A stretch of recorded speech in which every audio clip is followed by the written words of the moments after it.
আসসালামু আলাইকুম। আজকে আমি আমাদের একজন নবীকে নিয়ে কিছু কথা আপনাদের সঙ্গে শেয়ার করব।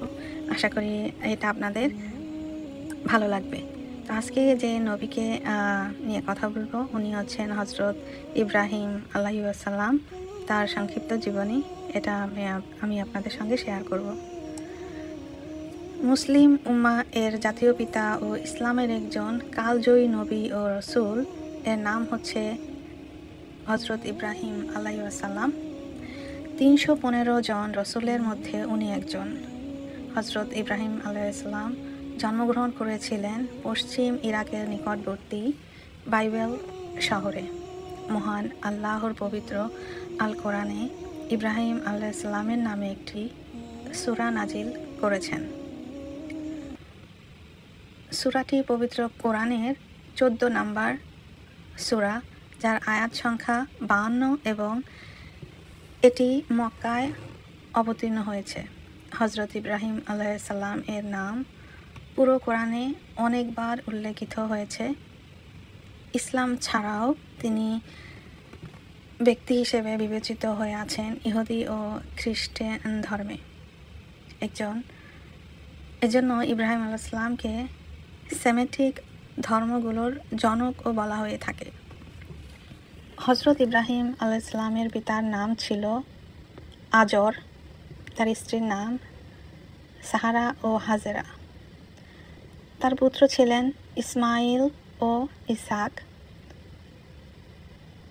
মতান্তরে তার 6 থেকে 12 জন পুত্র ছিলেন, তবে ইসমাইল ও ইসাকের বর্ণনাটি ইতিহাসে পুত্র হিসেবে প্রসিদ্ধ।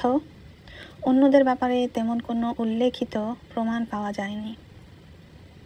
সৃষ্টিকর্তার প্রতি ইব্রাহিমের ছিল দৃঢ় বিশ্বাস। মহান আল্লাহর আদেশে তিনি তার পুত্র ইসমাইলকে আল্লাহর কাছে কুরবানি দেওয়ার জন্য প্রস্তুত ছিলেন।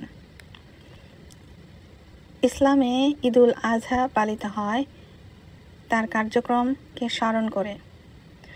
মহান আল্লাহর আদেশে ইব্রাহিম আলাইহিসসালাম স্ত্রী বিবি হাজেরা ও শিশুপুত্র ইসমাইলকে মক্কা নগরীতে রেখে এসেছিলেন।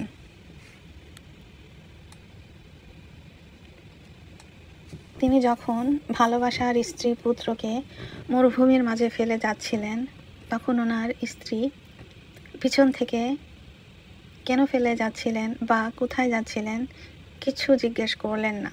শুধু একটা কথাই ওনার স্ত্রী পেছন থেকে জানতে চাইলেন, আপনি কি আমাদের এখানে আল্লাহ তাআলার হুকুমে ফেলে যাচ্ছেন? প্রতি উত্তরে ইব্রাহিম আলাইহিসসালাম বলেছিলেন হ্যাঁ।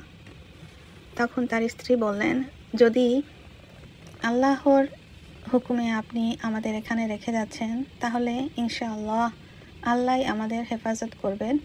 আপনি নিশ্চিন্তে যান প্রাণের স্বামী। মক্কা নগরীতে তখন লোকের বসবাস ছিল না। এমতো অবস্থায় পুত্র ইব্রাহিম ও বিবি হাজেরা নিঃসঙ্গ হয়ে পড়লেন।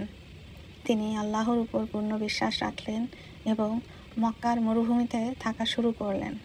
ধীরে ধীরে তাদের খাবার ও পানির সংকট দেখা দেয়। শিশুপুত্র ইসমাইল পানির তৃষ্ণার্ত যখন কান্না শুরু করেন, তখন বিবি হাজেরা এদিক ওদিক ছোটাছুটি করে থাকেন পানির উদ্দেশ্যে। এর মাঝে তিনি সাফা ও মারওয়া পাহাড় 7 পাক দেন, কিন্তু কোথাও পানি সন্ধান পেলেন না।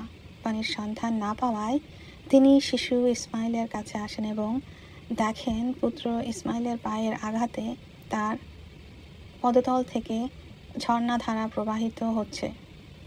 বিবি হাজেরা অবাক হন। তিনি তাদের তৃষ্ণা মেটায়। ঝর্ণাধারার ফলে মক্কা নগরীতে ধীরে ধীরে লোকের বসবাস শুরু হয়। এই ঝর্ণাধারা পরবর্তীতেই জমজম কূপের পানিতে পরিণত হয়। ইব্রাহিম আলাইহিসসালাম ও তার পুত্র ইসমাইল আল্লাহর আদেশে পবিত্র কাবাঘর পূর্ণ নির্মাণ করেন।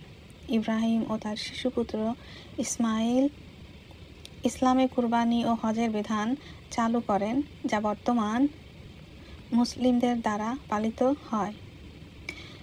ইসলাম ইতিহাসে ইসলামের শিক্ষা, ইসলামের জীবনীতে আমাদের হজরত ইব্রাহিম আলাইহিসসালাম সম্পর্কে আরও অনেক কিছুই আমরা জানতে পারি। কিন্তু এখানে আমি সংক্ষিপ্তভাবে আমি আমাদের প্রিয় নবী হজরত ইব্রাহিম আলাইহিস সালামের সংক্ষিপ্ত জীবনী আপনাদের কাছে তুলে ধরলাম। আশা করি আপনাদের এটা ভালো লাগবে।